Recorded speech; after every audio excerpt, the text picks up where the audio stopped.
Hey, my name is Dylan Woodcock, and these are the do's and don'ts of AP research. First, do keep all of your sources and your analysis in a special place.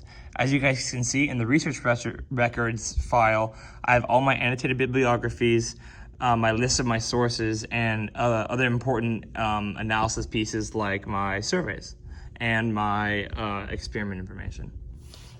Don't fall behind on Coach Blythe's deadlines. The deadlines that he gives you for your sources and for pieces of your project are to make sure that you don't get overwhelmed near the start of April or near the end of the Christmas break.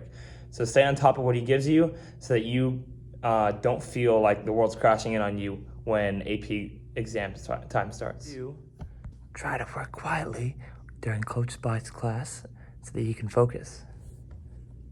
Let's see, you're gonna finish peer reviewing, Ella. Don't congregate in big groups and talk about the New York Times connections in class when you're supposed to be working on your lit review.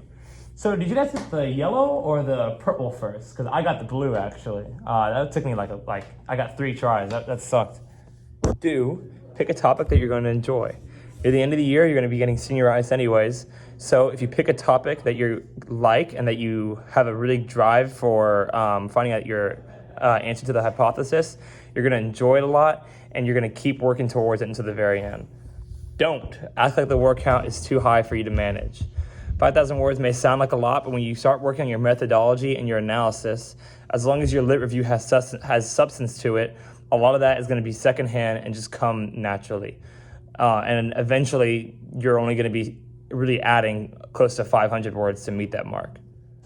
Do show up to class every day, on time, even if you have minimum day or you start your second period later. What's up, Coach Blythe? And do not act distracted in class and then ask Coach Blythe for extra time on things.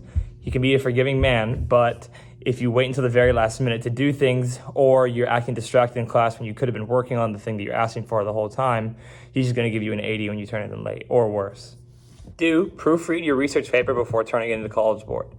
This one's pretty simple. Just make sure that you go through your checklist of everything you need to include in your research paper, especially your sources at the very end, and compare it with other example research papers that Coach Blythe has given you throughout the year to make sure that you at least have all the sections and information that you need to get that 5. And last but not least, don't wait until the very last minute to put together all of your research paper. Putting it together throughout the year allows you to have a coherent methodology and lit review that makes sense and adds up together. If you do it in the last 2 days, none of it's going to make sense, and it's going to sound really jumbled and jambled together.